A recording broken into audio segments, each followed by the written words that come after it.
읽은 요한복음 20장의 말씀을 가지고 의심하는 제자들이라는 제목으로 함께 말씀을 살펴보고자 합니다. 우리가 시간상 일부분의 말씀을 읽었습니다. 오늘의 설교의 본문은 조금 더 앞으로 가서 요한복음 20장 19절부터 우리가 말씀을 살펴보려고 합니다. 일단은 예수님이 부활하셨습니다. 예수님이 부활하셔서 예를 들어 현재 우리의 요일로 따지자면 주일날 새벽에 예수님이 부활하셨어요. 그리고 새벽에 여인들에게 나타나셔서 나 부활했다라는 것을 알려주시고 또 한참 지나서 엠마오로 가는 제자들에게 우리가 지난주 설교를 했던 것처럼 만나주시고 그 이후에 오늘의 말씀이 이어집니다. 예수님이 어떤 면에서 좀 바쁘셨을 것 같아요. 오전에는 그 여인들 만나고 그 낮에는 엠마오로 가는 제자들 만나고 이제는 갈릴리로 가셔서 대부분의 제자들에게 예수님이 나타나신 상황입니다. 이 부분을 설명할 때 제가 컨셉을 좀 잡아봤습니다. 여러분 혹시 뚱단지 그 바나나 우유 알아요? 빙그레 바나나 맛 우유, 정확히 말하면 저의 최애 음료입니다. 혹시 저에게 점수 따실 일 있으면 그 바나나 우유면 됩니다. 그래서 이 바나나 맛 우유예요. 정확히 말하면 바나나가 제대로 들어간 것도 아니고 쉽게 말해 바나나 향이 첨가된 건데 아주 맛있다는 거죠. 근데 이게 마치 부활하신 예수님 앞에 서 있는 제자들의 모습과도 비슷해 보인다라는 생각이 듭니다. 얘네들을 믿음 있는 사람들, 참 제자답다라고 하기에는 이 믿음, 성도라는 모습이 이 제자들에게 안 보여요.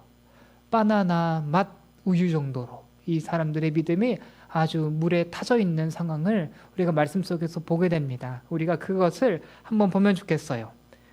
요한복음 20장 19절부터 23절까지 말씀입니다.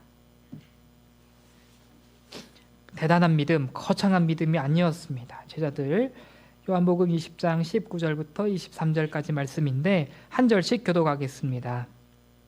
이날 곧 안식 후 첫날 저녁에 제자들이 유대인들을 두려워하여 모인 곳에 문들을 닫았더니 예수께서 오사 가운데 서서 이르시되 너희에게 평강이 있을지어다.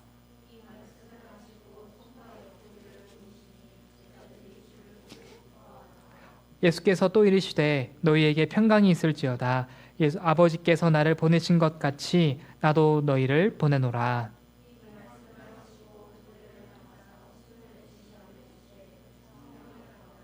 마지막 23절 같이 읽습니다. 시작.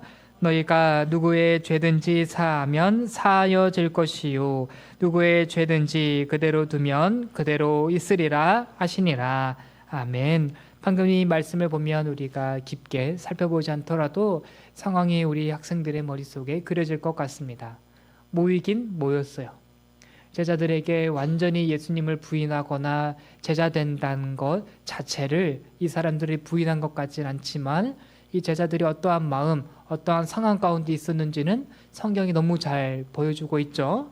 먼저는 두려워했다. 19절의 말씀을 한번 볼까요? 두려워하였다.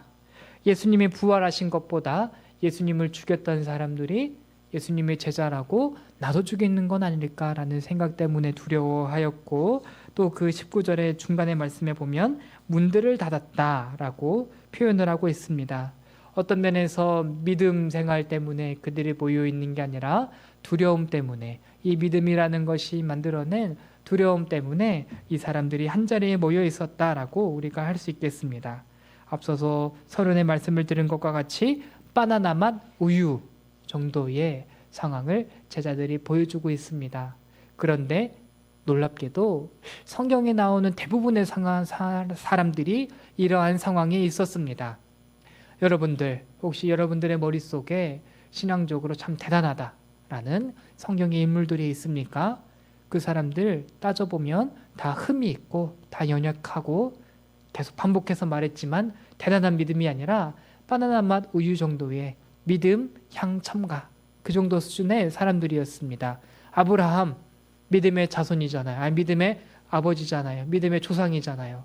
그런데 그도 헛발질을 많이 합니다.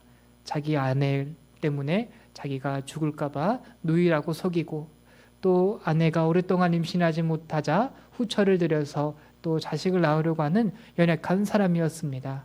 다윗은요, 골리앗을 믿음으로 무찌른 것도 훌륭하지만 그가 행한 여러 가지 실수들, 악행들 있습니다.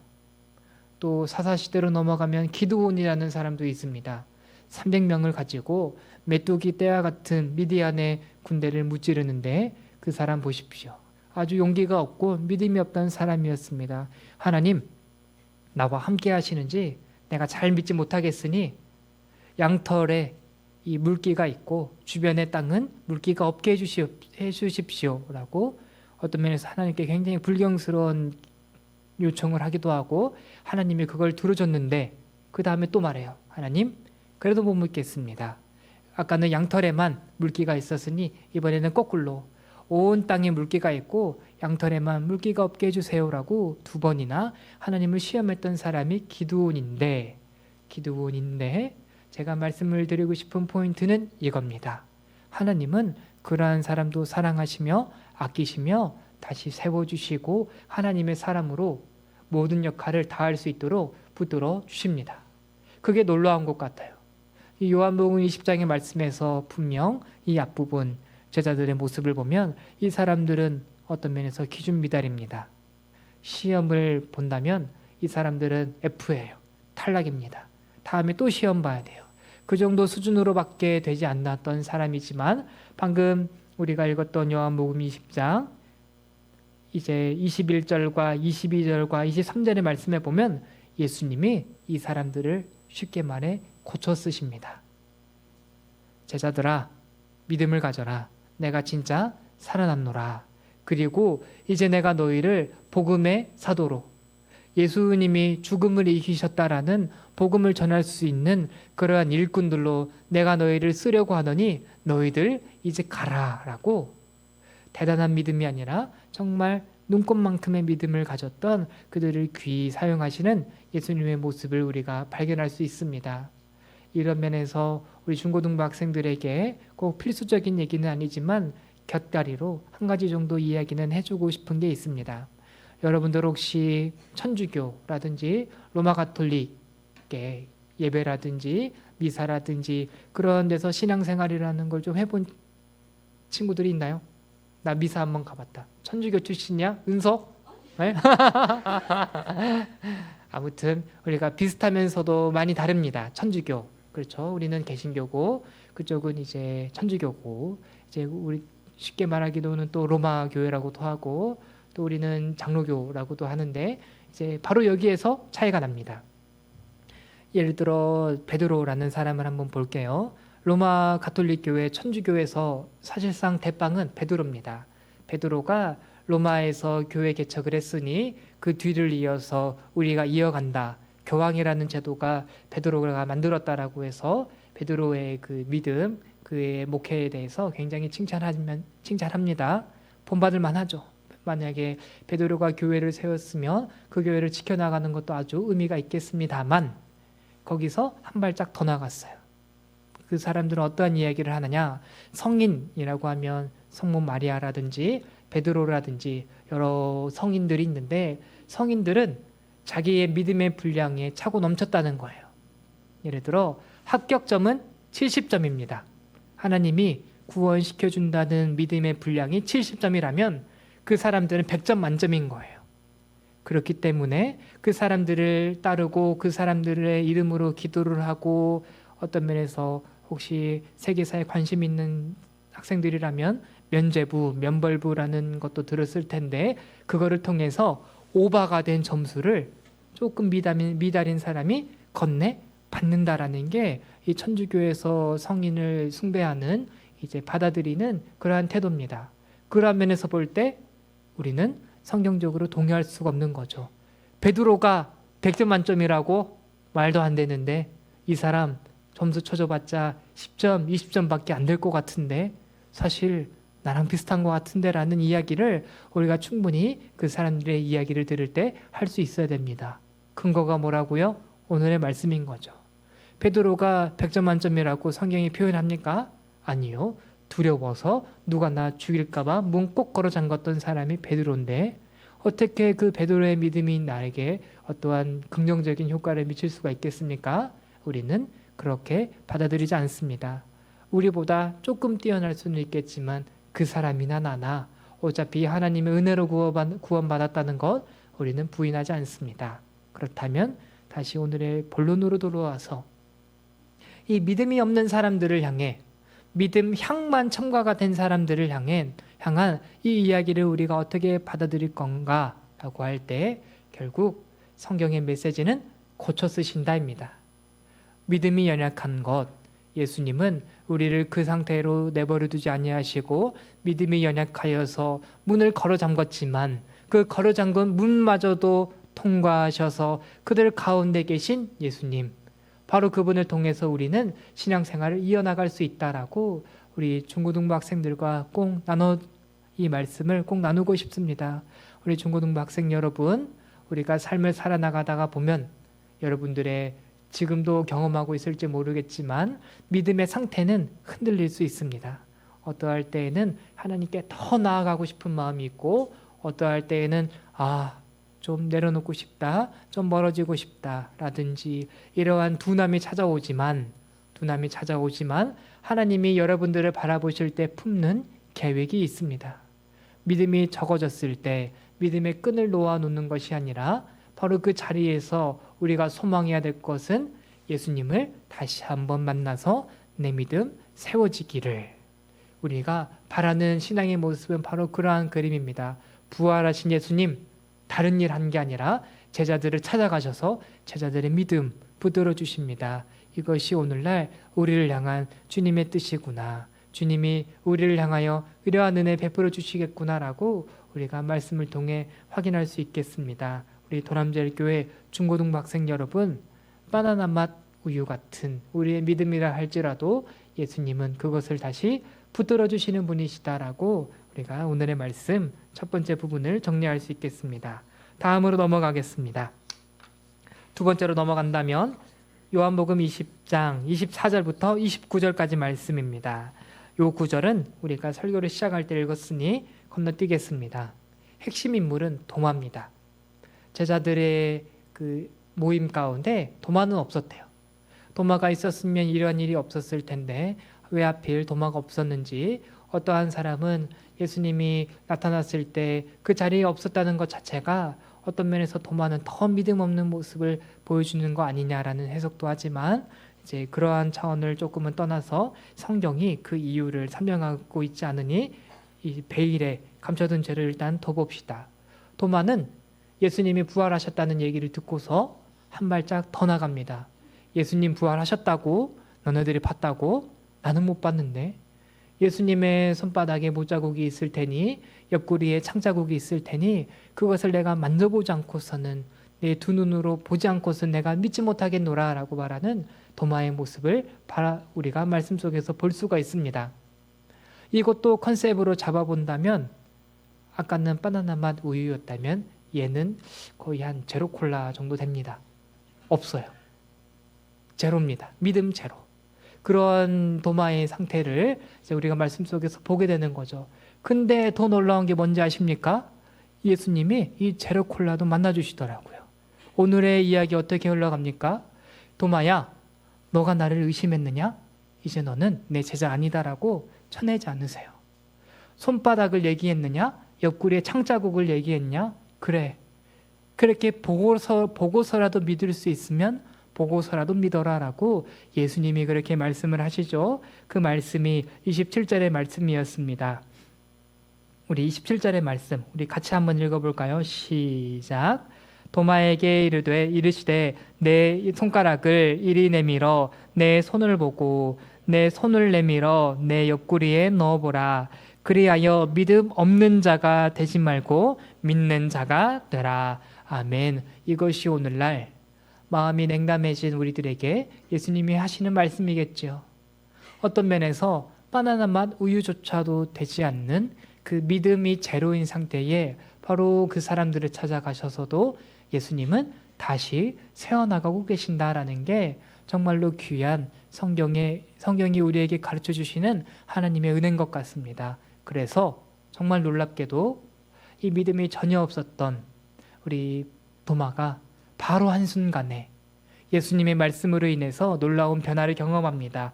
28절 말씀 우리 같이 읽습니다. 시작.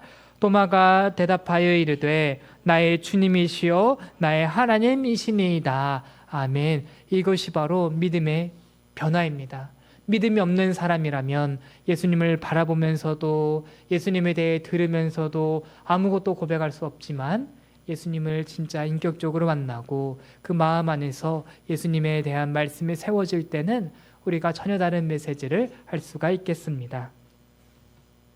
네, 그러면 우리 자리에 앉아주시면 다음 이야기를 시작하겠습니다. 그 다음 오늘의 설교의 마무리는 이겁니다. 정말 놀랍게도 우리 바나나 맛 우유였던 제자들과 우리 제로콜라였던 이 도마는 그 인생의 말년이 정말 놀랍게 바뀝니다. 이 사람들의 믿음이 정말 어떤 면에서 칭찬받을 만한 그리고 교회사적으로 기념비가 될 만한 행적으로 남겨줍니다. 예수님이 이 마지막 29절의 말씀에서 하신 거를 그 제자들이 삶으로 보여줬어요. 보지 않고 믿는 게 진짜인데 제자들아 너네 한번 봐라. 보지 않고 믿는 게 진짜인데 너네들은 사실 봤어. 예수님 부활하신 걸 그들이 봤잖아요. 그런데 그들은 더 나아갑니다.